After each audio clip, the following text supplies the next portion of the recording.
movement as safety, part two.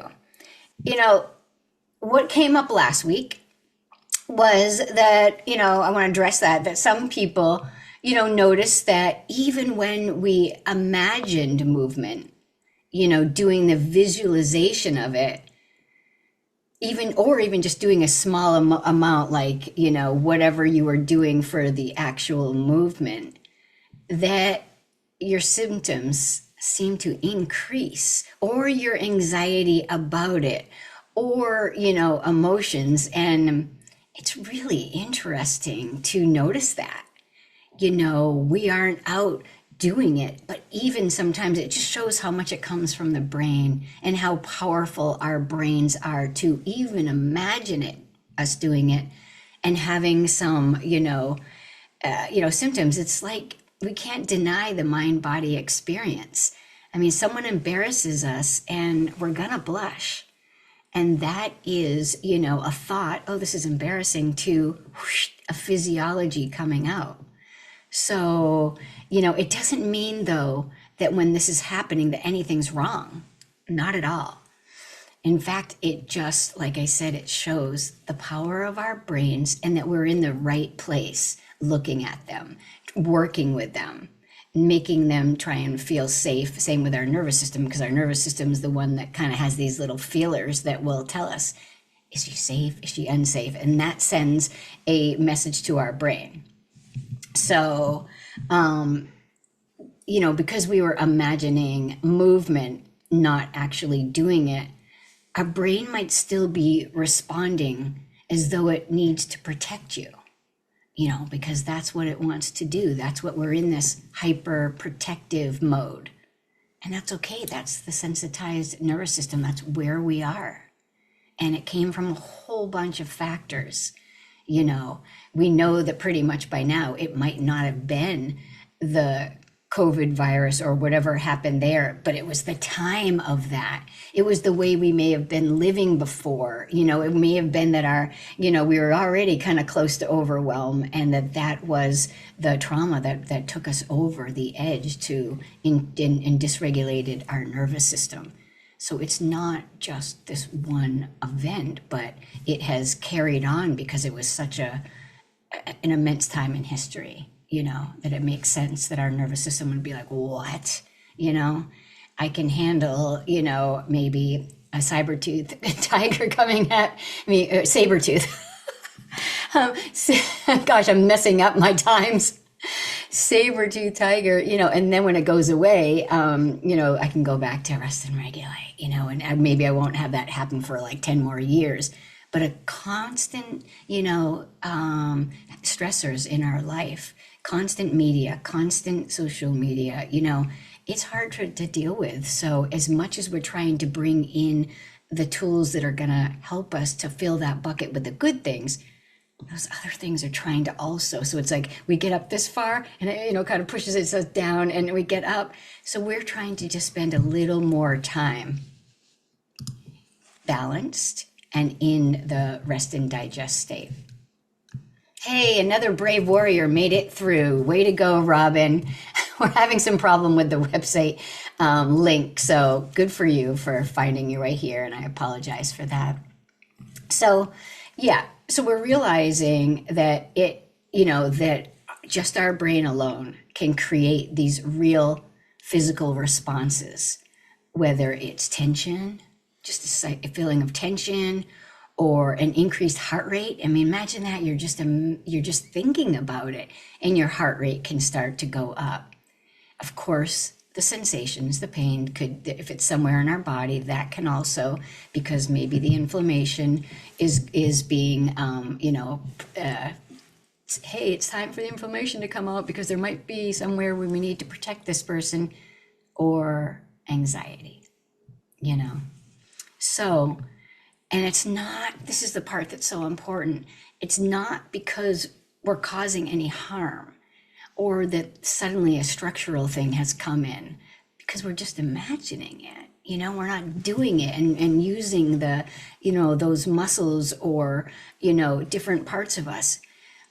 It's just that our brain has deemed that unsafe and wants to protect you with these symptoms that will just arise because of a sensitized nervous system. And that threat physiology, when our body feels like it's in the threat physiology, which means more fight or flight, more shutdown, it's going to start spewing out those stress hormones, the adrenaline and the cortisol, the inflammation. It might say, hey, cytokines, go out and do this, or, it's anything that we can do to protect our body. And we felt all of them.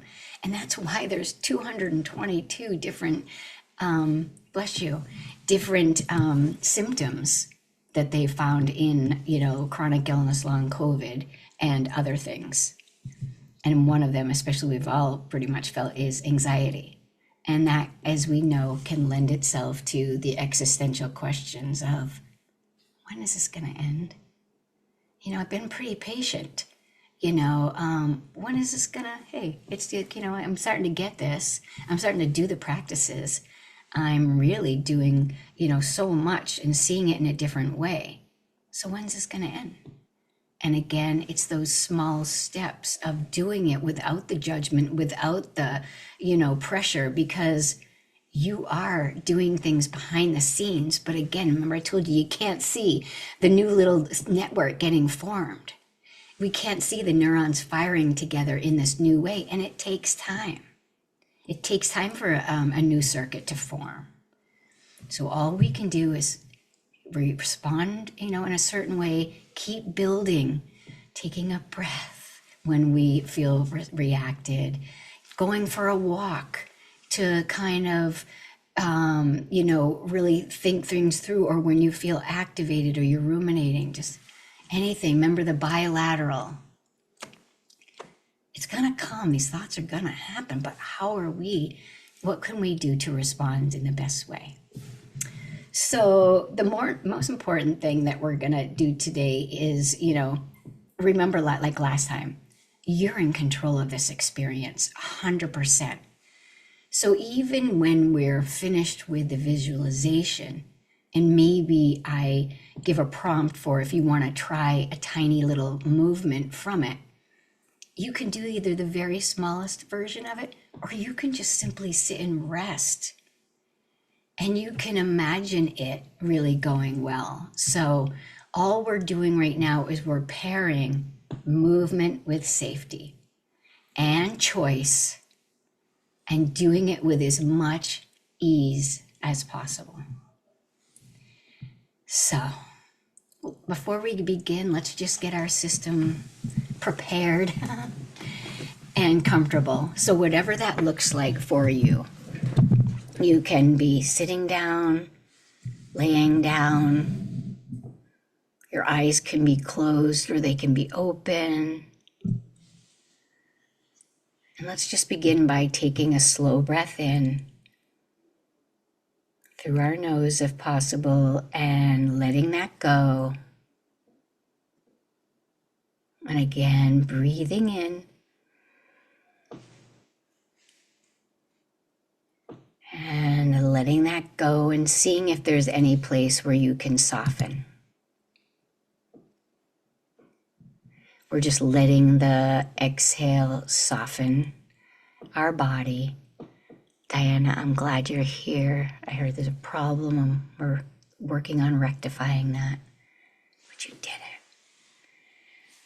We're just doing a practice like last week, so if you want to join us, we're just getting started. Breathing in.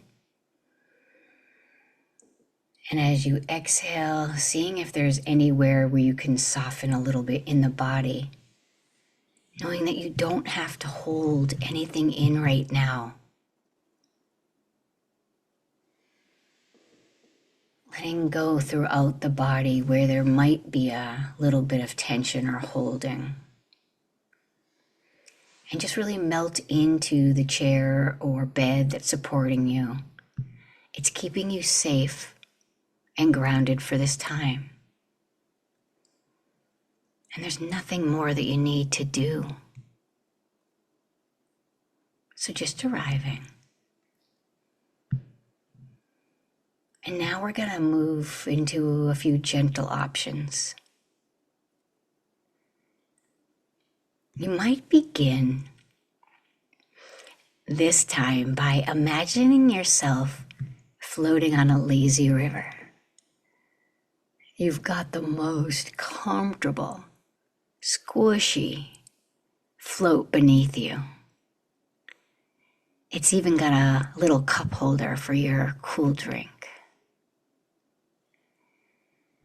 And the water's carrying you. So you're supported, held. It's effortless. Again, there's nothing you need to do. You just let the current take you.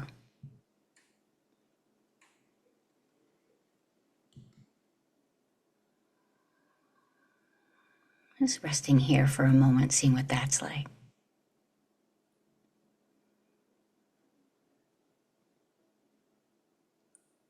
Another way to begin might be to imagine yourself walking real slowly on a peaceful, flat nature trail. Hearing the sounds of the sticks and leaves crunching beneath your feet. Taking in the sights and sounds of this beautiful nature trail. And then you're realizing that maybe you'd like to take a rest. And right before you, only one step away, is a gondola. So you hop on, literally being lifted, carried, supported. And from this view, you get to see so much more and have such a different perspective on the land. It's a higher view. It feels so beautiful and safe, so eye-opening and a sense of awe. So from here you can stay with one of these activities, or you might be ready to choose your own activity, something you enjoy or used to enjoy, or something that seems and feels really natural.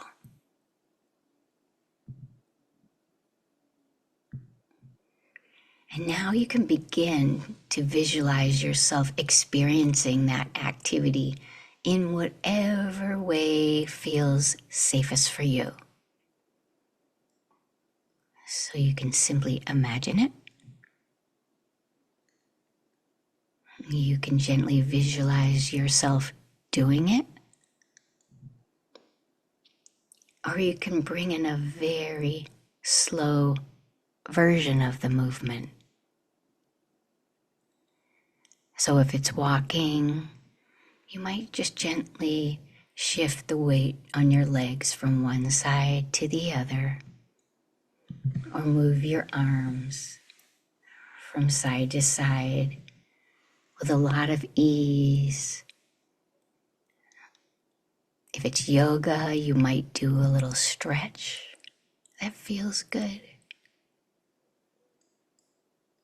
If it's golf, you might want to take your arms just back and forth like you're approximating what that might look like and feel like. If it's surfing, you can just imagine the sense of balance and the exhilaration of being on a wave, wind in your face.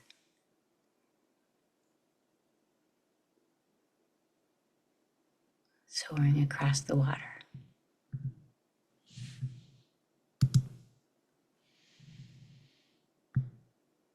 So there's nothing forced,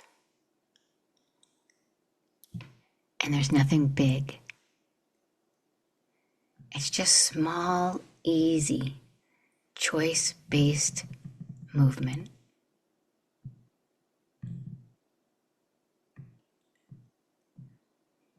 And as you do this,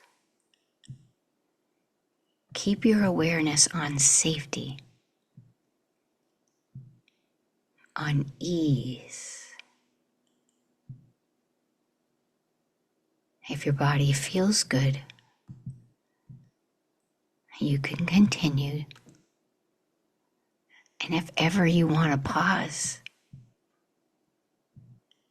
you can pause. Or jump into another scene where you're just on the lazy river. Or hop on the gondola and see it from another perspective.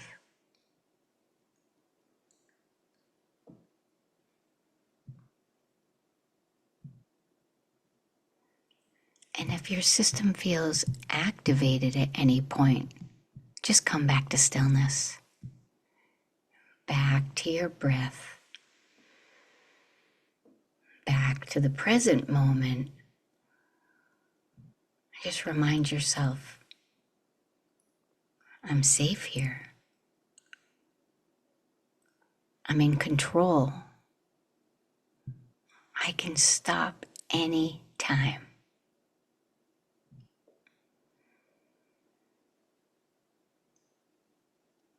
So letting your brain experience movement and safety at the same time.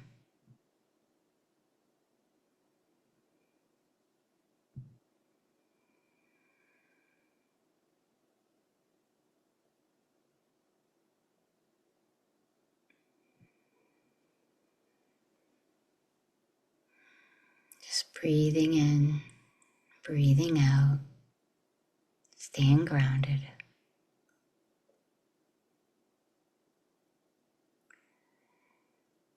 And now slowly allowing the movement to come to stillness. Just noticing that you're here in your body, in your breath.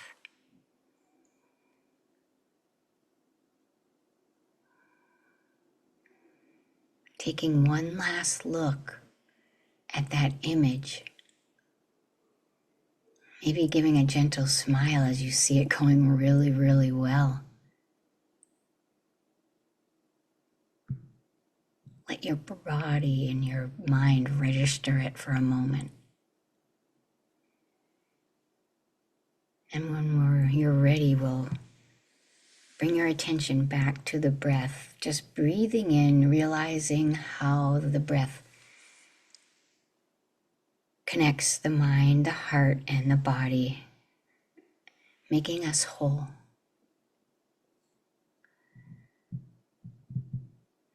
So on the next breath in, bringing this practice to a close, and on an exhale, opening your eyes and coming back to the space. Namaste.